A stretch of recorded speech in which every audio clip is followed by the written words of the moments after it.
patriotism, faith, national unity, education, fiscal responsibility, civility, the values that define America. Fascinating stories and talks from America-loving patriots dedicated to preserving freedom, opportunity, and justice. Welcome to the Friends and Fellow Citizens podcast.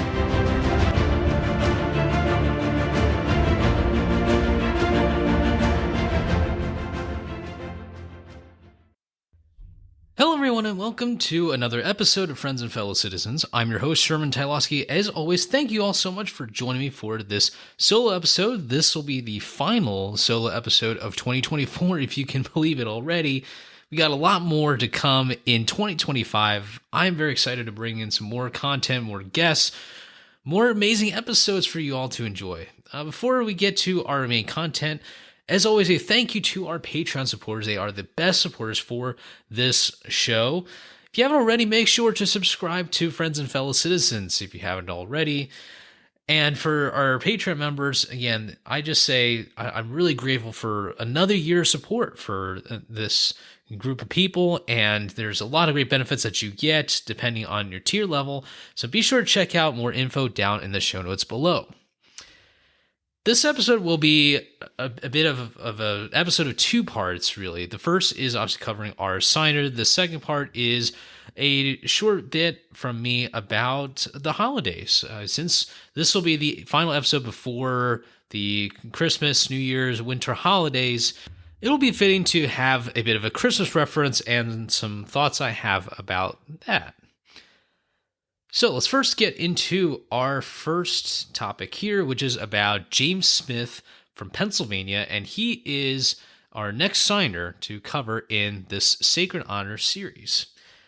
Smith was born in Northern Ireland in September of 1719, but his family actually moved to Chester County, Pennsylvania, which is now a major suburb, or I should say group of suburbs around Philadelphia.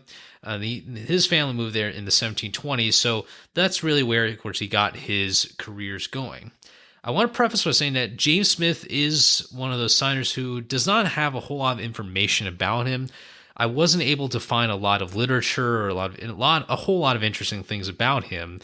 What I will say, though, is that he put out a very interesting quote, which I'll read in just a bit, but he was very much involved in surveying and law. Those are kind of his two main areas of focus. Now, he did start a business when he was trying to start effectively making money with iron, and he opened a foundry for a little while. Unfortunately, though, I guess this is part of Business 101, but you don't want to open this business with shady people. So, unfortunately, it did not work out for him.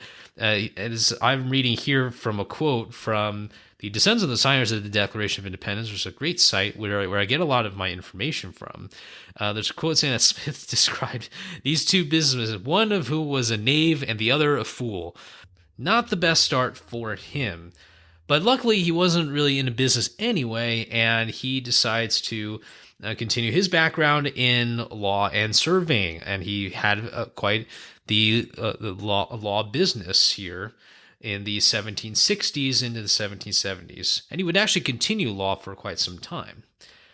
Smith was very much involved in being part of a militia. He actually helped organize one of these volunteer militias in York County, Pennsylvania.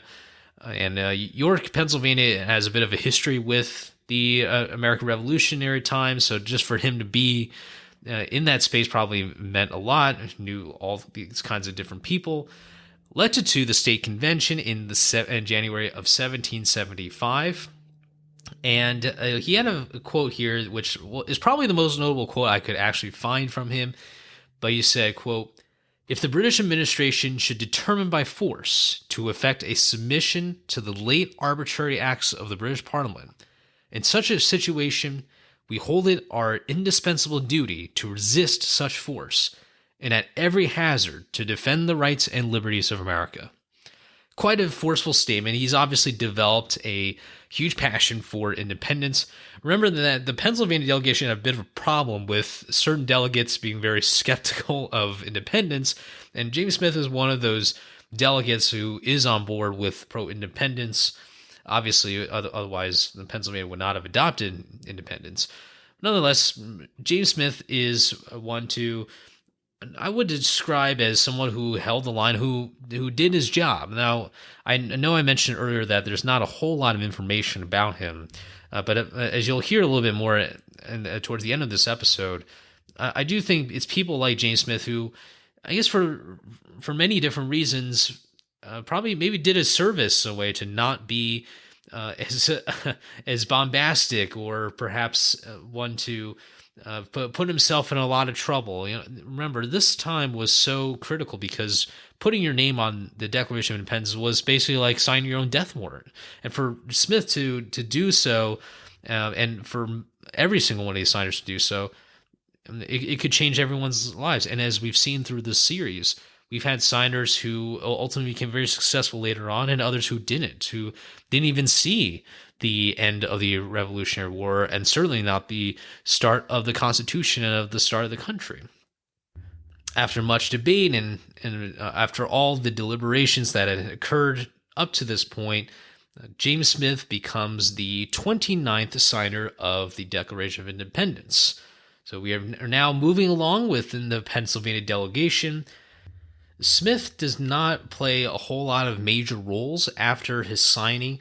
He did bring a copy of the Declaration, what is called the Dunlap copy, and he brought one of these copies to the town square in York, Pennsylvania, which I think is quite nice. Probably certainly the way to do it before social media, before people had the abilities to be able to broadcast some of these. But this was a big deal to have that reading, to rally support. And you can imagine just one reading is already a big deal when the reader is telling everyone we're done with the United Kingdom here. This is it.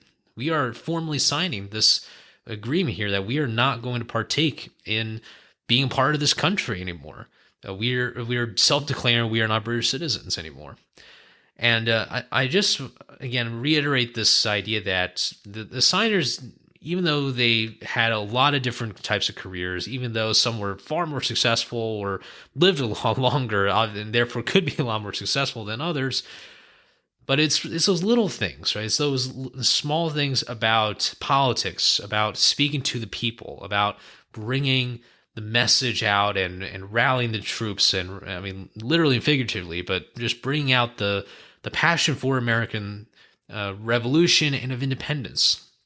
And those are things that people like James Smith did after they signed. It wasn't just a signing. It's like, okay, I'm done. See you later. Right? This is someone who still continues to work, continues to know people, and be of some help there. Smith actually did continue to serve in the State Assembly of Pennsylvania through 1778, and he became a brigadier general of the Pennsylvania militia in 1781. But then went back to practicing law, and he kept practicing law until his retirement in 1800. And James Smith dies in York, Pennsylvania on the 11th of July, 1806. Let me end this first part with a couple of little takeaways. The first is that James Smith represents the fact that our names, no matter who you are, no matter how famous or infamous or popular or unpopular or name or no name, everyone's legacy has become forgotten over time. And I don't mean to say this in a negative way about anyone. It's just the fact that over the passage of time, new priorities come. People are fixated about what's going on now or what has happened recently. People's memories obviously change. New narratives come in. I don't mean to get into a whole thing of the passage of time, but my point is that even though James Smith is very much forgotten, I think, in our public memory, but in reality, even as someone who covers each of the signers in order right now, almost all the signers, if not all of them, have been forgotten in some way. This is a really tricky one for me as someone who covers the signers on a regular basis. On the one hand, it's disheartening to know that a lot of people forget the kind of sacrifices that were made. People just kind of assume that, well, we signed the Declaration of Independence, then this happened, that happened, we had all the pieces together, and it just worked out. And here we are in America, almost 250 years later. On the other hand, it doesn't surprise me that public memory is just not going to be able to pick up on everything. We can't remember every single historical event and every single historical person in the past. What I think we can remember, and this is just my personal perspective, I don't know if there's of any scientific backing for what I'm about to say, but people probably remember the feelings from the stories that they hear about the past. They might not even remember the exact details. If you go on the street, if you even ask people like me, I'm not going to remember every single battle or how things transpired. I mean, there's a lot of dates involved, a lot of people involved.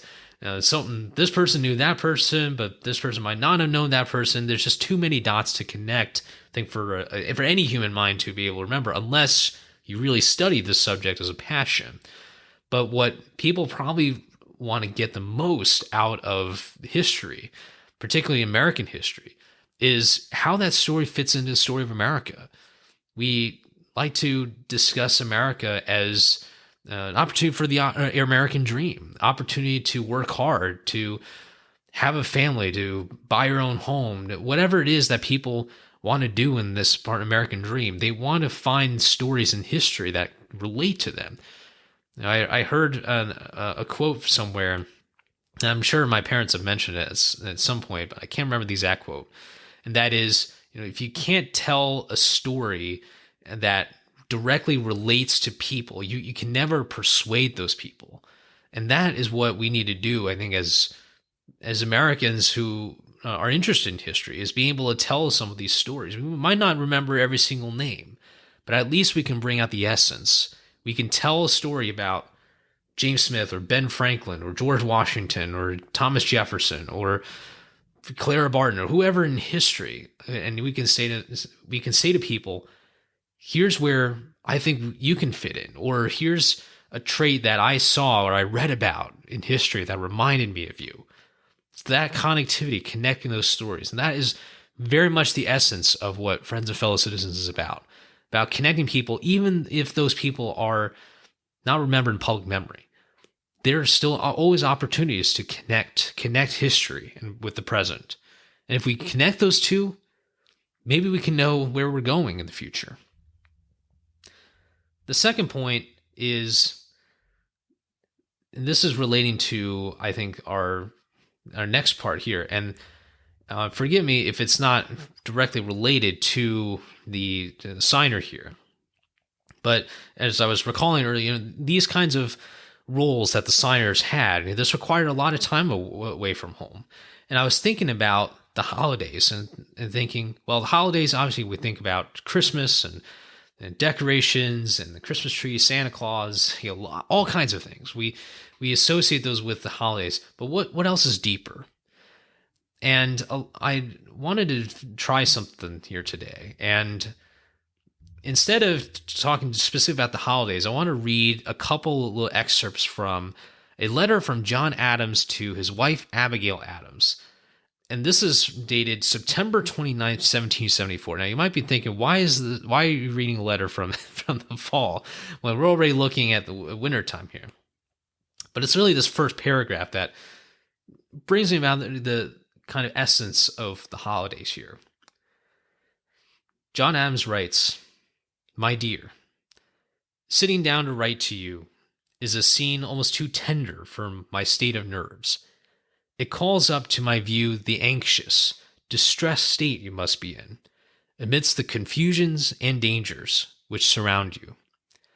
I long to return and administer all the consolation in my power, but when I shall have accomplished all the business I have to do here, I know not, and if it should be necessary to stay here till Christmas or longer, in order to effect our purposes, I am determined patiently to wait.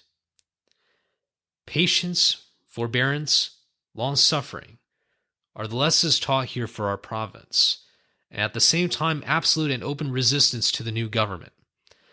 I wish I could convince gentlemen of the danger or impracticability of this as fully as I believe it myself. He details a bit about the kinds of activities he's trying to accomplish. He even warns Abigail Adams, saying that it's about time that we start moving our belongings from Boston to Braintree, Massachusetts, given the British occupation and what had occurred over the past several months and years. But he ends here, and I'll just read this final paragraph here, and it kind of brings in a little bit of kind of life in the 1770s, I guess. Quote, "I shall be killed with kindness in this place. We go to Congress at 9, and there we stay, most earnestly engaged in debates upon the most abstruse mysteries of state until 3 in the afternoon. Then we adjourn and go to dinner with some of the nobles of Pennsylvania at 4 o'clock and feast upon 10,000 delicacies and sit drinking Madeira, claret, and Burgundy till 6 or 7, and then go home, fatigued to death with business, company, and care. Yet I hold it out surprisingly. I drink no cider, but feast upon Philadelphia beer and porter. A gentleman, one Mr. Hare, has lately set up in this city a manufactory of porter, as good as any that comes from London. I pray we may introduce it into the Massachusetts. It agrees with me, infinitely better than punch, wine, or cider, or any other spirituous liquor. My love to my dear children one by one, my compliments to Mr. Thaxter and Rice and everybody else. Yours most affectionately, John Adams." Firstly, anytime you read a letter from John Adams, you're almost kind of excited because the kind of relationship that John and Abigail Adams have, given the miniseries that was made a little while ago, it really just elevates again the sense of duty and the sacrifices that our signers made.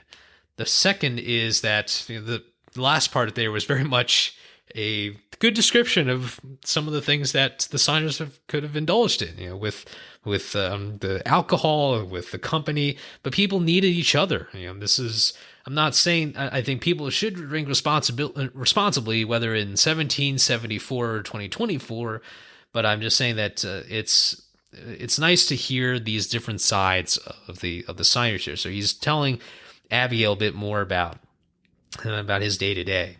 But I go back to that first paragraph here.